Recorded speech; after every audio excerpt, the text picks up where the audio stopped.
Bonjour. La conciliarité, cœur du logiciel ecclésial de l'orthodoxie, est le thème de notre émission d'aujourd'hui. À l'occasion de la publication par la revue Contact des actes de l'important colloque Comment vivre et partager la conciliarité ecclésiale, la réception du Concile de Moscou 1917-1918, qui s'est tenu à l'Institut de théologie orthodoxe Saint-Serge de Paris du 8 au 10 décembre 2017. Pour en parler, je reçois Michel Stavroux, professeur de théologie des dogmes à l'Institut Saint-Serge et directeur de la revue Contact. Nous évoquerons aussi les travaux du 16e congrès organisé par la Fraternité orthodoxe en Europe occidentale qui vient de s'achever à Manosque, Saint-Tulle en France, avec la participation de plusieurs centaines d'orthodoxes de France et d'Europe occidentale réunis sous le thème « Et vous serez mes témoins » et défiant la tension pesante qui marque le plérum de l'orthodoxie en raison du conflit entre les patriarcats de Constantinople et de Moscou autour de la situation ecclésiale en Ukraine. Mais d'abord, nous commençons par le journal de l'orthodoxie. Bonne émission.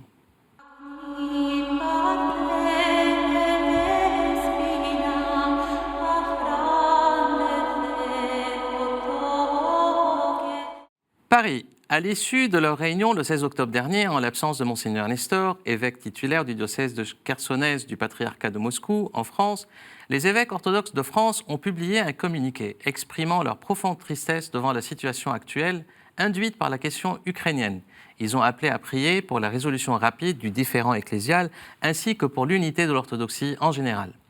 Manosque, Saint-Tulle, la Fraternité orthodoxe en Europe occidentale a organisé le 16e congrès triennal du 1er au 4 novembre 2018 à Manosque, à Saint-Tulle en France, avec la participation de plusieurs centaines d'orthodoxes de France et d'Europe occidentale autour du thème « Et vous serez mes témoins ». Ces congrès triennaux, dont le premier s'est tenu à Annecy en 1971, constituent une occasion de rassembler des fidèles d'Europe de l'Ouest par-delà les barrières ecclésiologiques, ethniques, idéologiques, politiques, culturelles qui les divisent. France, l'archimandrite Maxime Paphilis a été élu évêque vicaire pour la métropole orthodoxe grecque de France par le Saint-Synode du patriarcat œcuménique lors de sa session du 9 octobre 2018. L'ordination épiscopale aura lieu à Paris le 10 novembre prochain à la cathédrale Saint-Étienne à Georges Bizet. Paris toujours et Limours, le diocèse roumain en France, dirigé par le métropolite Joseph, a organisé une nouvelle édition de son festival Amour de la beauté, du 19 au 21 octobre dernier à Paris et à Limours. Au programme, un concert de musique classique célébrant l'amitié franco-roumaine, 2 conférences, l'une historique et l'autre portant sur un thème spirituel, une liturgie dominicale suivie à la résidence métropolitaine de Limours, d'un repas champêtre et d'un concert de musique populaire.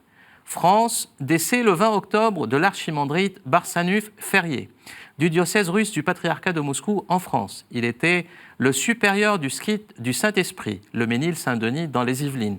Skite qui a été classé en 2014 par le ministère de la Culture et a reçu le label Patrimoine du XXe siècle. Le père Barsanuph était aussi une figure du dialogue œcuménique en France. Il était devenu aussi vice-président de la Conférence mondiale des religions pour la paix grâce à son travail infatigable en faveur de la paix. Ses funérailles ont été célébrées par Monseigneur Nestor dans la cathédrale russe de la Sainte-Trinité au Quai Branly.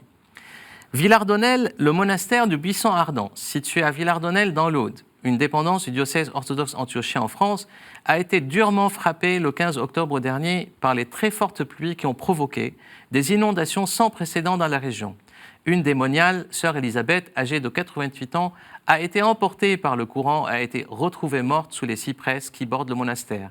Un large mouvement de solidarité s'est manifesté depuis, de différentes manières, pour aider les moniales à faire face aux dégâts.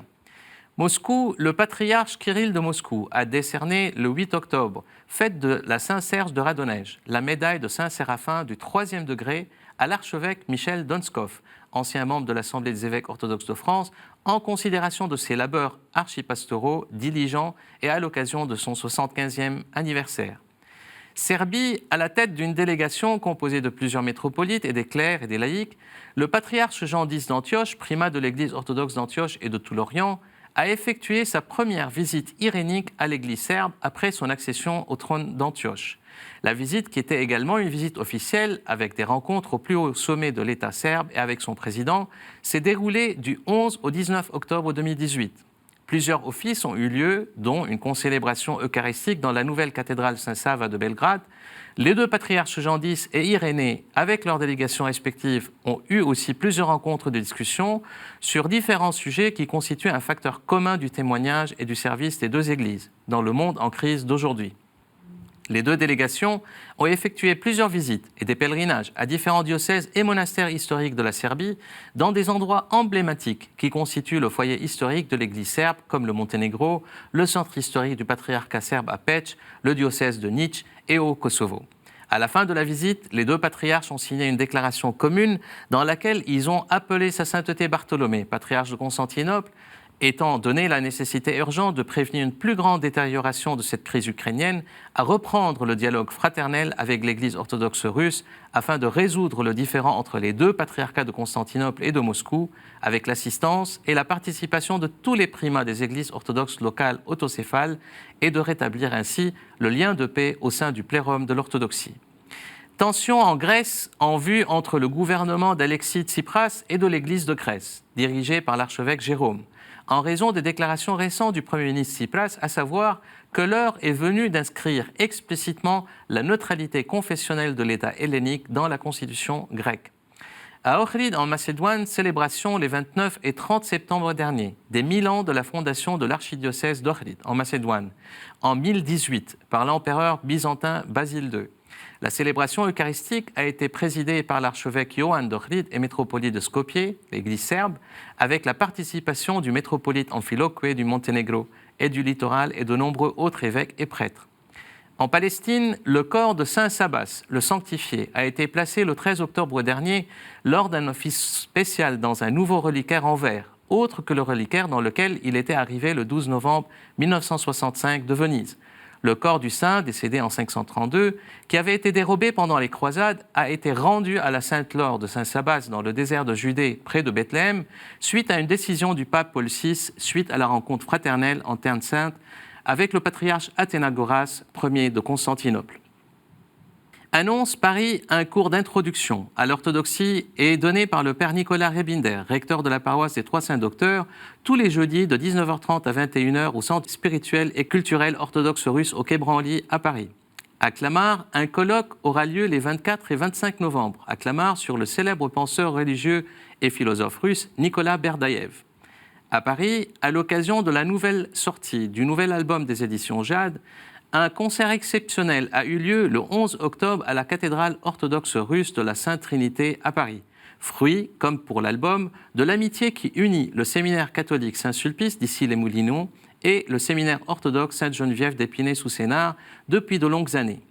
Publication, un livre sur lequel nous reviendrons en détail, le nouveau livre du père Michel Conneau. Une autre vision de la femme, sa place et son rôle dans l'histoire du salut, aux éditions Orthdruck.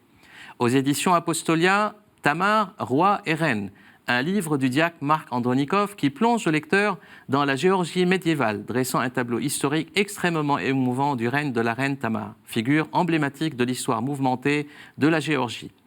Aux éditions Arte Zodiac, Monastère d'Europe, les témoins de l'invisible, un excellent grand ouvrage, une sorte d'œcuménisme monastique catholique et orthodoxe bien documenté et illustré en texte et en photographie de Marie Arnaud et de Jacques Depps, portant sur quelques 22 monastères emblématiques d'Europe, de Grèce, d'Irlande, de Russie et de Pologne.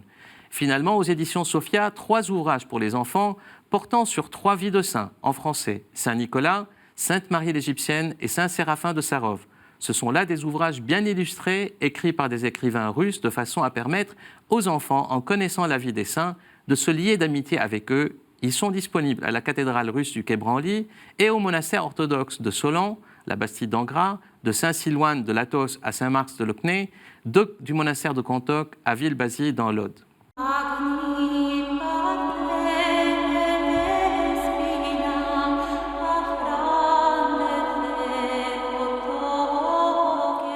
La conciliarité est le cœur du logiciel ecclésial de l'orthodoxie.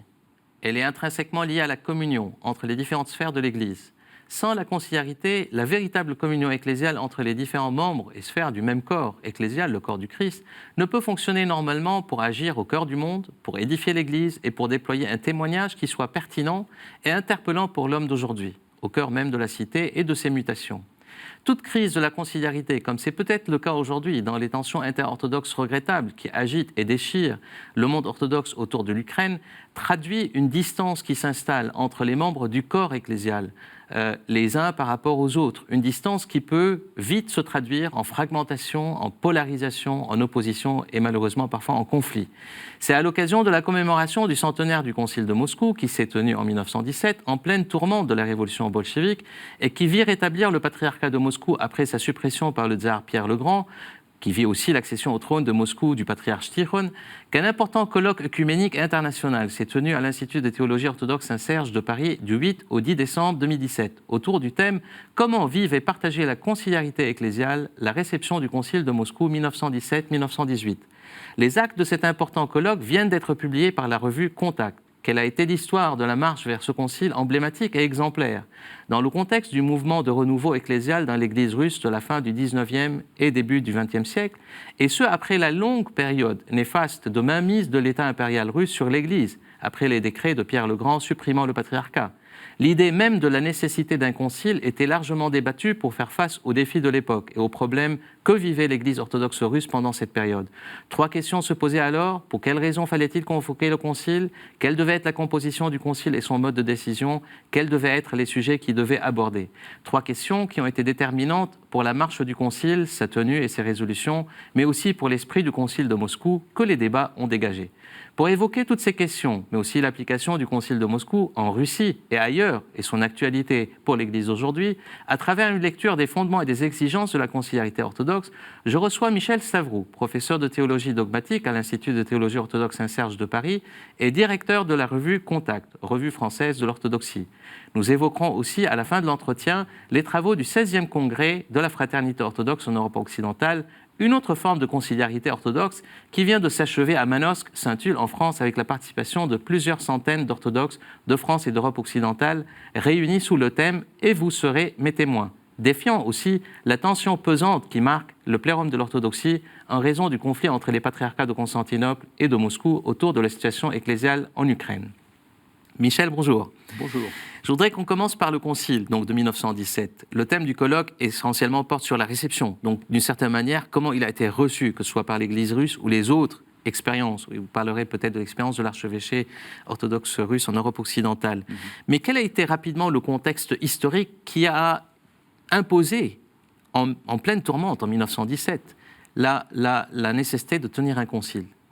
Je dirais que c'est le résultat d'une longue évolution de l'Église russe au XIXe siècle, c'est-à-dire l'avènement de la modernité occidentale, et en même temps un processus de réappropriation de la tradition orthodoxe à travers la traduction d'abord en slavon puis en russe de ce magnifique recueil de sentences spirituelles de la tradition byzantine qui est la Philokalie. La Philokalie des Pères Neptiques, qui avait été... L'amour de la beauté. Voilà, l'amour de la beauté, cette beauté spirituelle, beauté de Dieu, qui avait été édité dans un premier temps en grec en 1782 à Venise, et qui ensuite a été rapidement traduit en slavon, et largement diffusé, non seulement dans les monastères, mais auprès des évêques et auprès en général des intellectuels. Et cela a favorisé au XIXe siècle un mouvement de retour aux racines spirituelles de l'orthodoxie, qu'on a appelé le mouvement des slavophiles.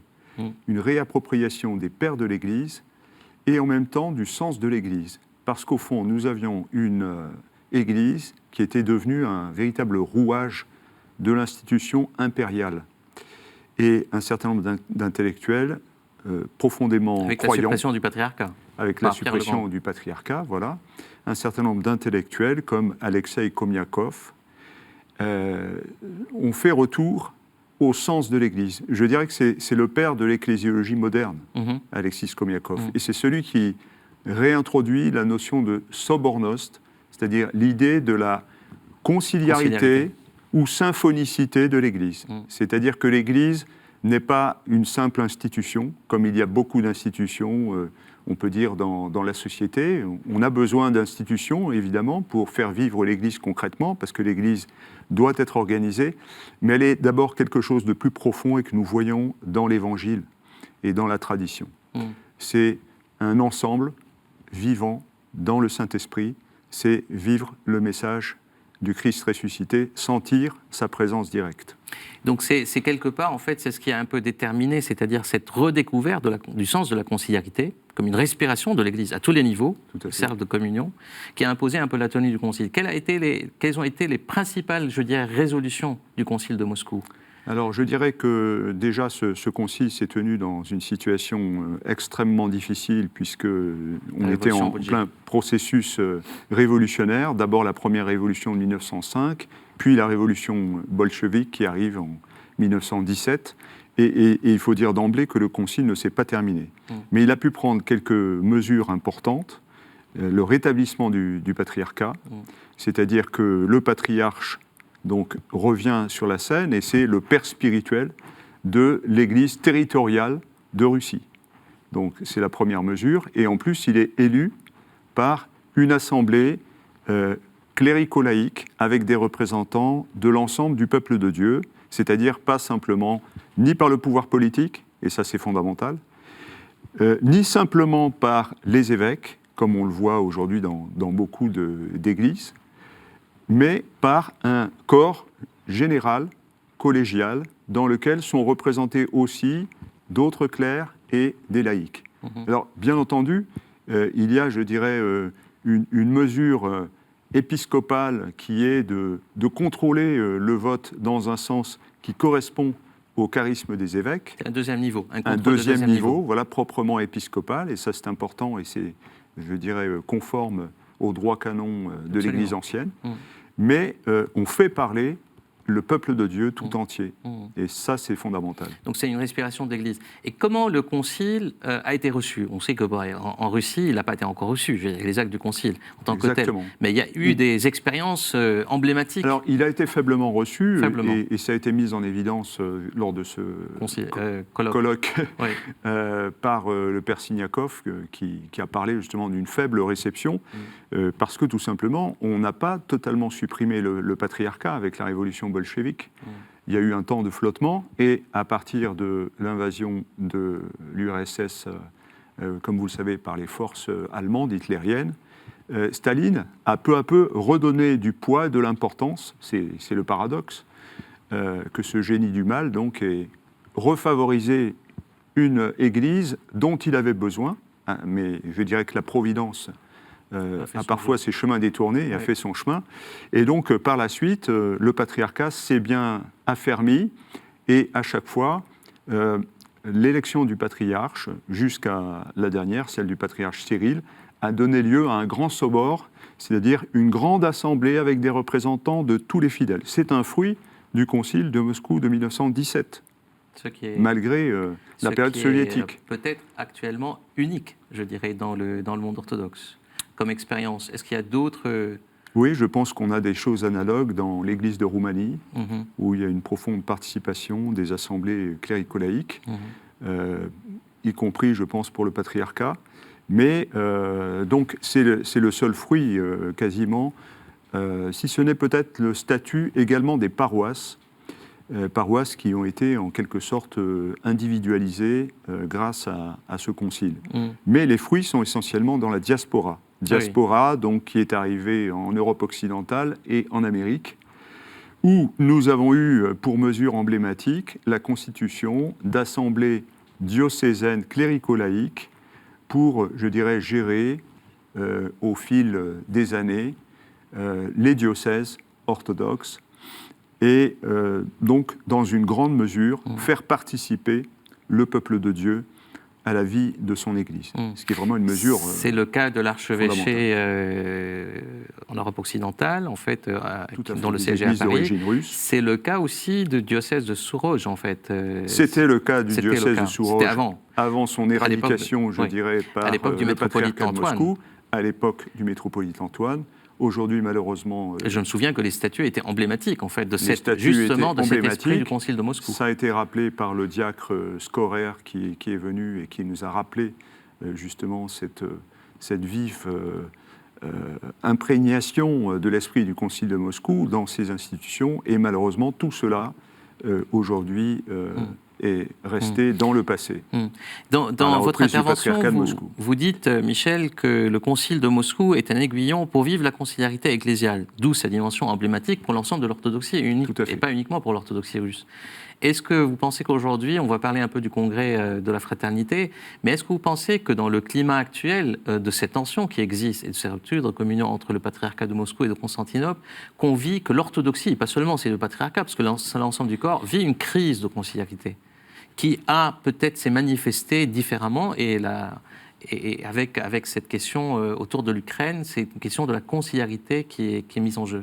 Alors, je dirais qu'il y a une crise de la conciliarité qui avait déjà été soulignée par de grands théologiens comme le père Schmemann, Alexandre Schmemann, qui est parti aux États-Unis depuis de très nombreuses années.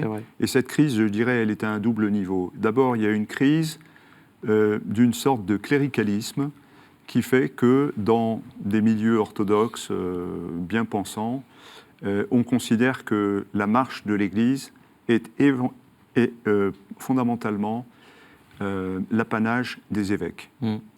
Donc ça, c'est la première chose, c'est-à-dire qu'on ne prend pas le pouls du peuple de Dieu. C'est l'épiscopalisme, quelque part. Une sorte d'épiscopalisme, si vous voulez. Oui. Bon, ça a été dénoncé dans l'Église catholique romaine, aussi récemment par le pape François, et c'est une voie très fraîche. Et d'ailleurs, le pape revient à des formes de synodalité et de sobornos, en fait, dans l'Église. Tout à fait. Le synode sur les jeunes, le synode sur la famille, c'est une forme de faire exprimer aussi la vie de l'Église. Tout à fait. Oui. Et récemment, les travaux de la Commission catholique internationale de théologie sur la synodalité. Tout cela, on sent que c'est un mouvement de nos églises au pluriel qui sont interpellées par la question de la synodalité. Parce que c'est vraiment, comme vous l'avez si bien dit, une caractéristique même de la vie en Église. Et donc, je disais qu'il y avait cette crise de la synodalité à deux niveaux. D'abord, une vision insuffisante de la participation du peuple de Dieu tout entier au processus de réflexion et de décision sur le présent et l'avenir de l'Église. Et la deuxième chose qui est davantage un résultat de l'histoire propre à l'Église orthodoxe, c'est que le résultat de cette histoire est que l'Église orthodoxe est profondément morcelée. Elle est divisée en autocéphalies, alors que les autocéphalies en soi ne sont pas problématiques. Elles sont tout à fait naturelles. Il y a des pôles de communion qui s'appellent les églises autocéphales, dont certaines sont des patriarcats. Il y en a 14 qui sont en communion officiellement. Ça ne pose pas de problème. Mais ce qui pose problème, en revanche... C'est le principe de décision. Alors, ce n'est pas simplement le principe de décision, mais à mon sens, le manque de communication et une certaine autosuffisance dans le fonctionnement de ces institutions. Qui, en fait, pour la plupart, pas toutes, il ne faut pas être non plus systématique, fonctionne de manière repliée. Et donc, on en vient à une insuffisante relation des églises entre elles. Alors, il y a certainement une modération qui devrait venir entre ces églises, et un rôle tout particulier pour la première d'entre elles, qui est le patriarcat de Constantinople, autrement dit le patriarcat œcuménique. Mais le rôle même du patriarcat est contesté historiquement par certaines églises, avec en premier lieu, bien entendu, le patriarcat de Moscou. Donc il y a des difficultés pour se comprendre, et là où il faudrait, si vous voulez, se retrouver, bien souvent, nous avons une sorte de logomachie, un affrontement de discours qui n'arrive pas à trouver une voie de conciliation. Ça, c'est le vrai problème aujourd'hui, je dirais le deuxième paramètre de cette crise de la conciliarité. Pour parler un peu, parce que c'est une forme de conciliarité aussi, ce congrès triennal qui s'organise par la fraternité orthodoxe en Europe occidentale, qu'est-ce qu'on peut dire rapidement? En fait, vous venez de rentrer, ça s'est achevé dimanche dernier. Tout à fait. Alors d'abord, rappeler que la fraternité, c'est une instance qui a été mise en place par des laïcs et des clercs orthodoxes de toute juridiction. Je rappelle qu'il y a de nombreuses juridictions en France et qu'elles sont des différentes églises orthodoxes autocéphales, voilà, et qui se rencontrent peu entre elles. Et donc, depuis 1971, s'est forgée cette fraternité qui est au service de cette diversité ecclésiale pour mettre en avant l'unité entre les orthodoxes, puisque nous partageons tous la même communion, les mêmes dogmes et la même tradition byzantine. Il est donc absurde de voir ces communautés, je dirais, vivre isolément et sans partager, au sens littérale la foi et, je dirais, leur mode de vie, si vous voulez, dans la société occidentale. Il y a très peu de partage. Et donc, ces lieux de partage qui ont été proposés et mis en œuvre par la fraternité, ce sont ces grands congrès qui ont lieu tous les 3 ans depuis 1971 et qui regroupent des centaines de clercs et de laïcs, à chaque fois sur un thème différent, et toujours en présence de frères. Alors, des évêques, bien entendu, et de frères d'autres églises. Absolument. Je dirais la dimension ouverte, elle est fondamentale. C'est une forme d'unité au-delà des juridictions. En quelque sorte, et on l'a vu cette fois-ci encore à Manosque, plus particulièrement, puisqu'on avait l'évêque du patriarcat de Constantinople, Monseigneur Jean, qui était présent, mais également Monseigneur Nestor du patriarcat de Moscou, qui officiellement se trouve malheureusement, j'espère, très peu de temps, en dehors de la communion. Oui. Espérons que tout ça sera réglé prochainement. Un grand merci en fait pour ces éclairages sur à la fois la conciliarité, sur le Concile de Moscou et son actualité, et puis sur la fraternité orthodoxe en Europe occidentale, qui fait un travail au-delà des congrès triennaux, mais aussi un travail de coordination entre ces différentes communautés qui sont un peu dispersées au-delà des juridictions. Merci beaucoup Michel. Et c'est ainsi que s'achève notre émission, et moi je vous dis à la prochaine.